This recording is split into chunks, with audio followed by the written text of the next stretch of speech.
The massive crystal towers of the Confederation Central Command stretched toward the sky like frozen lightning, their surfaces catching and throwing back the light of 3 burning suns. These towers had stood on Nexus Prime for 50,000 years, home to the Zephyrians, who ruled the galaxy with minds that worked like living computers. Calculating the future with cold mathematical precision, Dr. Kim Gi-won walked slowly through the bright corridors of the Human Liaison Office. Footsteps echoing off the polished walls, the neural interface behind her ear buzzed softly as streams of data flowed directly into her brain. As Earth's chief astronomical observer, she could access information that most humans would never see. But today that gift felt heavy, like carrying a stone in her chest. She had not slept well in weeks. The numbers from the outer edge of the galaxy kept running through her mind, showing patterns that should not exist. Stars were moving in ways that defied explanation. Gravity was bending where it should be straight. Something was wrong, terribly wrong, and she was the only one who seemed to notice. "The patterns are wrong," she whispered to herself, waving her hand to bring up glowing displays that filled the air around her. The holographic images showed 17 star systems, each one marked with red warning symbols that indicated gravitational problems. Park Min-ho looked up from his workstation, his young face creased with worry. He had been her assistant for 3 years, and he knew her well enough to recognize when something was bothering her. Dr. Kim, the Zephyrian Council just released their latest quantum forecast. They say everything will be perfectly stable for the next 5,000 years? Surely their models must be right. Gi-won stopped moving her hands through the holographic display and turned to face him. "Their models are based on what happened before," she said, her voice sharp with frustration. "They look at the past and assume the future will be the same. But what if history is about to change? What if something is coming that has never happened before?"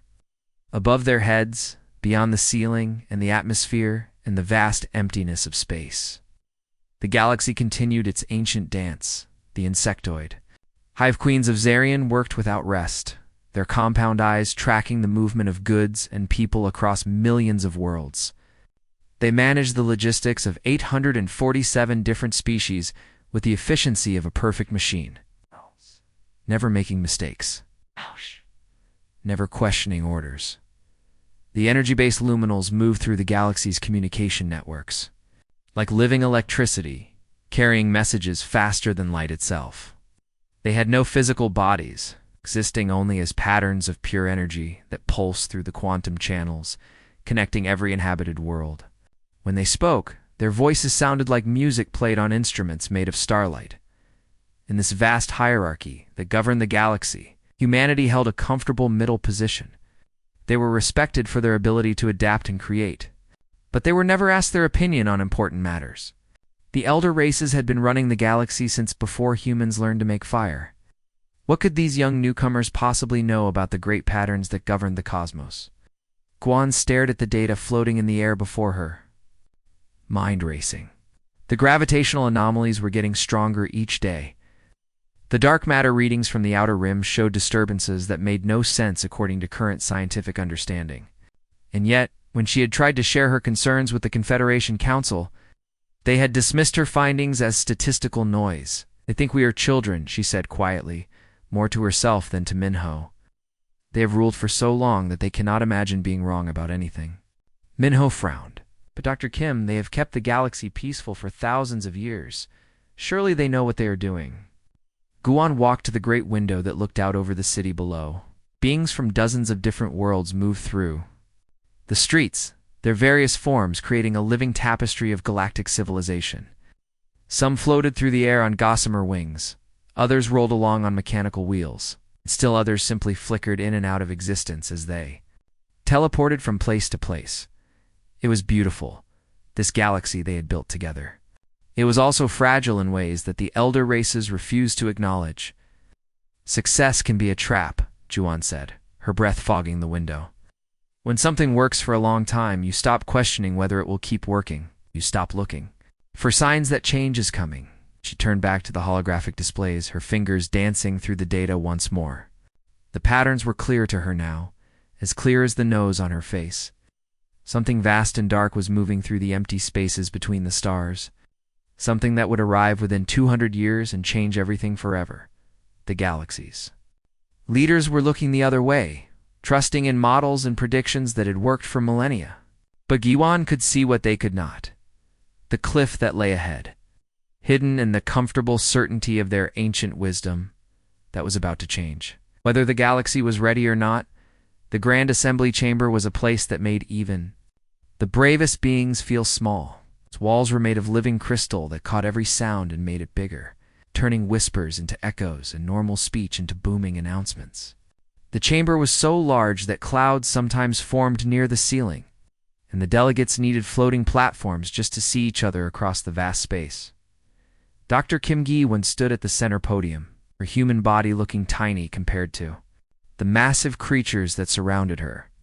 The Zephyrian delegates loomed above her like walking mountains made of crystal and light, their bodies constantly shifting and changing as mathematical equations flowed through their transparent forms. Each one was the size of a building, their minds capable of calculations that would take human computers years to complete. She had asked for this emergency session 3 weeks ago. It had taken that long just to get all the delegates to agree. On a meeting time, now standing in the center of the most powerful governing body in the galaxy, she felt the weight of what she was about to say, pressing down on her shoulders like a heavy blanket. "Honored Council," she began, her voice carrying clearly through the chamber's amplification system. Despite her nervousness, her words came out steady and strong. "Our deep space observations have detected a dark matter construct approaching the galaxy. Impact probability, 100%. Time frame, 200 standard years." The reaction was immediate and overwhelming. The chamber exploded into chaos as hundreds of different species all tried to speak at once. The insectoid delegates clicked and buzzed in their rapid-fire language. The energy beings discharged bright flashes of light that spelled out words and colors humans had no names for. The aquatic species gurgled and bubbled in their water-filled breathing apparatus. Mechanical races beeped and whirred their voices, like music played on broken instruments. Prime Calculator Vexera. The lead Zephyrian delegate raised one of her crystalline arms high above the crowd. The appendage was as thick as a tree trunk and sparkled with inner light. Slowly, the noise in the chamber died down until there was complete silence. "Dr. Kim Giwan of Earth," the Prime Calculator said, her voice echoing strangely as it was translated through quantum communication systems into hundreds of different languages simultaneously. "Our predictive matrices show a 97.3% probability that your calculations contain fundamental errors. The dark matter flows have been stable for 67,000 years." Giwan felt her heart sink, but she had expected this response. She gestured to her colleague, Dr. Lee Do-yeon, who had been standing quietly behind her. He stepped forward, his hands moving through the air to activate holographic displays that showed their research data. "With respect, Prime Calculator Do-yeon," said his voice calm and professional, "the stability you reference is precisely the problem. The dark matter streams have been building pressure against the galactic barrier for millennia. Our models suggest that this pressure is about to reach a breaking point, causing what we call a cascade failure." The Hive Queen representative, a creature that looked like a giant praying mantis with compound eyes the size of dinner plates, clicked her mandibles dismissively. Her eyes reflected the data streams floating in the air, processing the information faster than any human could read it. "Humans have been members of the Confederation for only 3 centuries, she said, her voice translated into a harsh clicking sound. "The elder races have maintained galactic stability for millennia before your species even achieved faster-than-light travel. What could you possibly know about cosmic forces that we do not?" Other delegates began to murmur agreement. The energy beings pulsed with colors that Giwan had learned meant skepticism and dismissal. The mechanical races played discordant notes that sounded like mechanical laughter. Even some of the other carbon-based species, those more similar to humans, seemed to be shaking their heads or making whatever gestures their anatomy allowed for disagreement. Giwan tried to speak again, to explain the subtle patterns she had noticed in the data, the way the gravitational readings had been slowly changing over the past decade. But her words were lost in the growing chorus of dismissal. The delegates were not interested in hearing more details. They had made up their minds based on who was speaking rather than what was being said. The session ended badly. Within hours, Giwan received notification that her research funding had been redirected to what the council called more pressing priorities. The Luminals, who controlled the galaxy's communication networks, restricted her access to the deep space monitoring systems she needed for her work. Even worse, Earth's own representatives began to distance themselves from her research, calling her theories alarmist and potentially damaging to human Confederation relations. Ambassador Park Kyunjae, Earth's senior representative to the council, called her into his office the next day. "Juan," he said, using her first name in a way that made her feel like a child being scolded, "you need to understand the political situation here. We cannot afford to look like troublemakers. Our position in the Confederation is still relatively new and fragile." But Jiwan had seen the data with her own eyes. She had run the calculations dozens of times, checked and double-checked every variable. The dark matter construct was real, and it was coming. In 200 years, it would hit the galaxy like a tsunami hitting a sandcastle. The cliff was approaching, and the galaxy's leaders were choosing to look away. 6 months had passed since. The Confederation Council had dismissed her warnings, and Dr. Kim Guan found herself working in a place she'd never expected to be. The underground laboratories of New Sol Station were hidden deep beneath the surface of humanity's outer rim. Colony far from the watching eyes of the elder races, the corridors were narrow and cramped compared to the grand halls of Nexus Prime, but they buzzed with an energy that the ancient capital had lost long ago. Dr. Choi Sungmin looked up from his workbench, where pieces of metal and crystal were, arranged in patterns that seemed to defy the laws of physics. His gravitational anchor prototype hummed softly, creating small ripples in the air that made everything nearby shimmer like heat waves. He was a brilliant engineer who had been working on experimental faster-than-light drives for years, always pushing the boundaries of what was thought possible. "The beauty of being dismissed," he said with a crooked smile that did not quite hide his bitterness, "is that they stop watching what you're doing." Giwan nodded as she walked between the workstations where dozens of human scientists labored over projects that would have been impossible to pursue under normal circumstances. When the Confederation had cut her funding and restricted her access to official channels, she had expected her research to die. Instead, it had taken on a life of its own. Humans from across the galaxy had quietly reached out to her, offering their skills and resources to continue the work that the elder races had deemed unnecessary. Lieutenant Commander Eugensue stood near a wall covered with star charts and communication displays, his military bearing evident even in the casual clothes he now wore. He had been reassigned from the Confederation fleet after expressing too much interest in Juwan's theories. But his contacts throughout the human colonies had proven invaluable. "The edge settlements are reporting increased gravitational anomalies," he said, pointing to red markers that dotted the outer rim of the galaxy. "The dark matter incursions are beginning, just as you predicted." Gi-Wan felt a chill run down her spine. She had hoped to be wrong, had secretly wished that the Confederation Council's dismissal would prove justified. But the data did not lie. The dark matter construct was already beginning to affect the galaxy's edge, causing space itself to ripple and bend in ways that should not be possible, while the Zephyrians continued to rely on their ancient quantum models that had served them for millennia. The Hive Queens followed the same protocols they had used for thousands of years. Humans did what they had always done best. They adapted. In laboratories and workshops across human space, brilliant minds worked on solutions that the elder races would never have considered. Dr. Han Yunji had developed rapid terraforming techniques that could transform a hostile world into a livable colony within decades instead of centuries. Her methods were rough and unrefined compared to the slow, careful processes favored by the Confederation, but they worked. She had already begun secretly preparing backup worlds, where human populations could be relocated if necessary. Captain Nam Subin led small teams on secret expeditions to the galaxy's most dangerous regions, constructing emergency shelters and locations that sensors showed would be resistant to dark matter interference. His ships were fast and quiet, designed to avoid detection by Confederation patrols. He had been a respected officer once, but now he operated in the shadows like a smuggler. The elder races think in geological time, Juan explained to her team. During one of their secret meetings, the room was small and poorly lit, nothing like the grand chambers where the Confederation Council met. They have survived so long by being cautious, by following patterns that have worked for thousands of years. But patterns can become traps. Her words proved more accurate than she had hoped. The first confirmed dark matter surge hit the Kepler 442 system without warning. A wave of invisible force that twisted space and time until the very atoms of 3 inhabited worlds simply ceased to exist. Billions of beings died in an instant, their final moments unrecorded because the dark matter had destroyed the very light that would have carried their screams.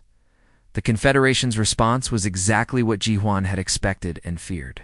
Within days, they had formed a committee to study the phenomenon. The committee would meet monthly to discuss the data, file reports, and eventually recommend the formation of a subcommittee to investigate possible responses.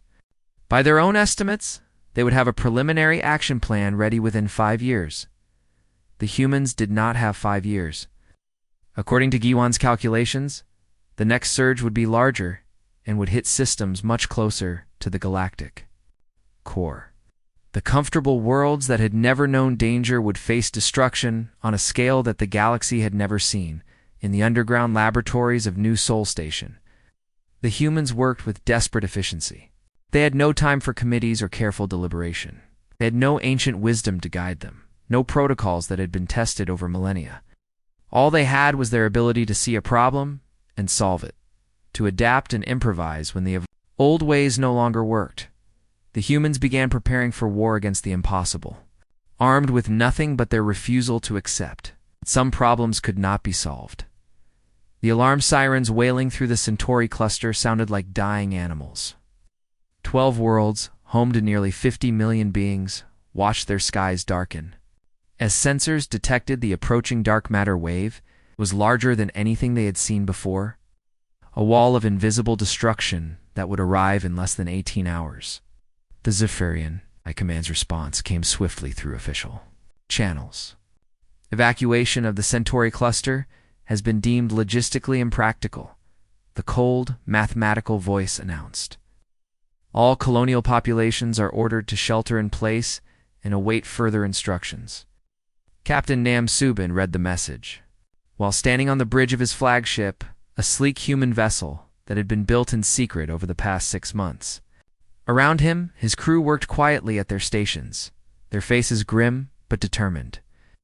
Through the view screen, he could see the rest of his fleet, 37 ships that had been gathered from across human space. All crewed by volunteers who knew they were about to break every law the Confederation had ever written. "Sir," his communications officer said, "we're receiving desperate transmissions from the colonies. They're begging for help."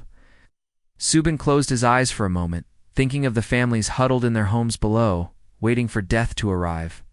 From the empty darkness of space. When he opened them again, his voice was steady. All ships begin evacuation operations immediately.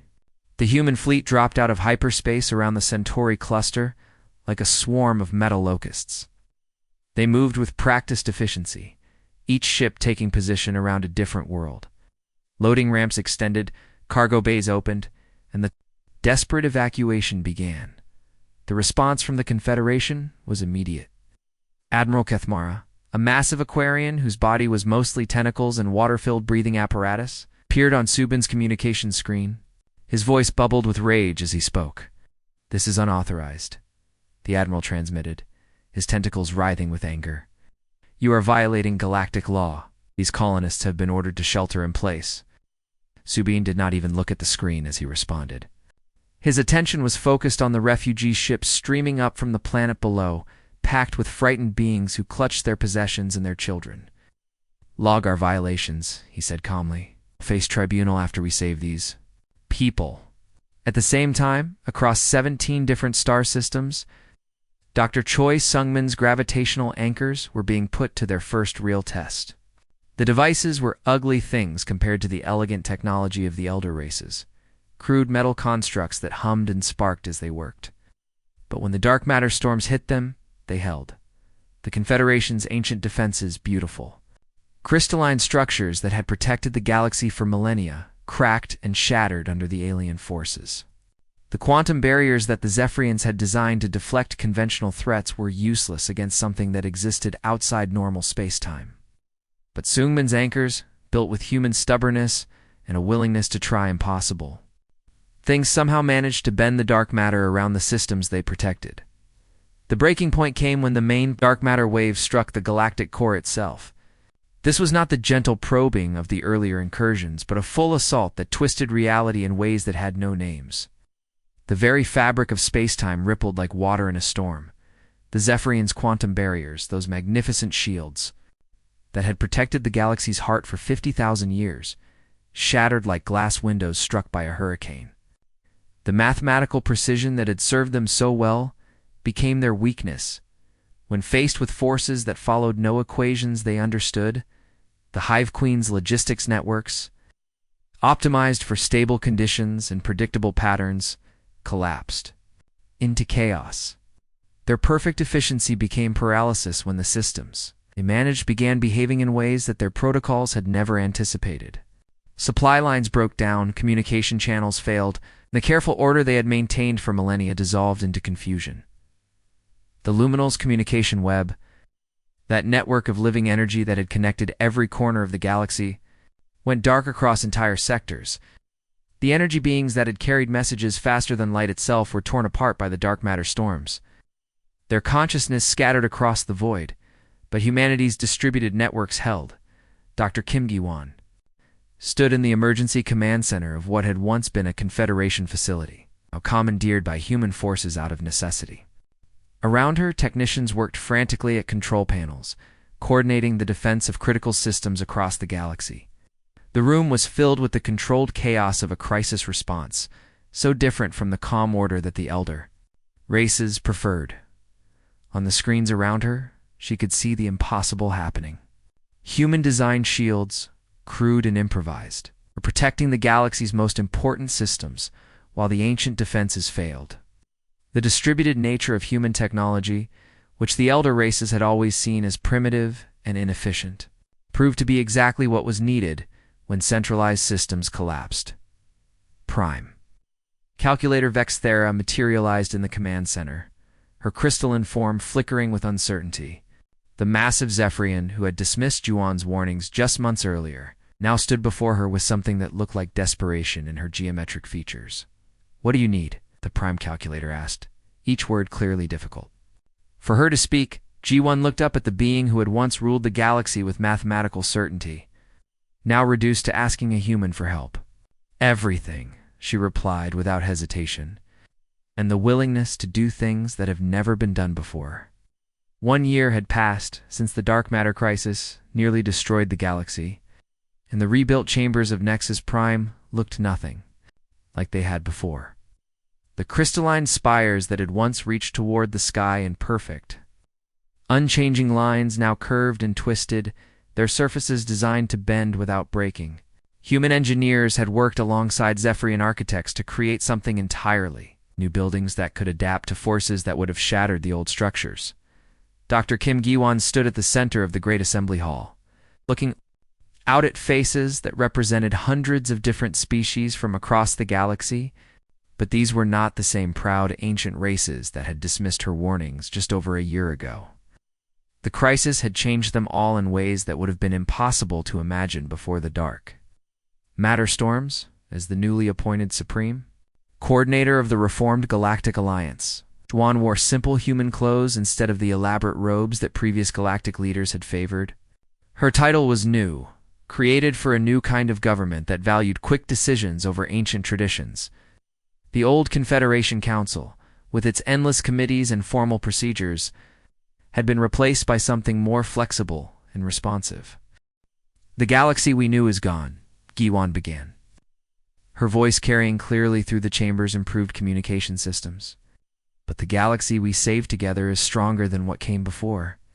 The Zephyrians in the audience looked very different from the proud mathematical beings who had once ruled with cold precision.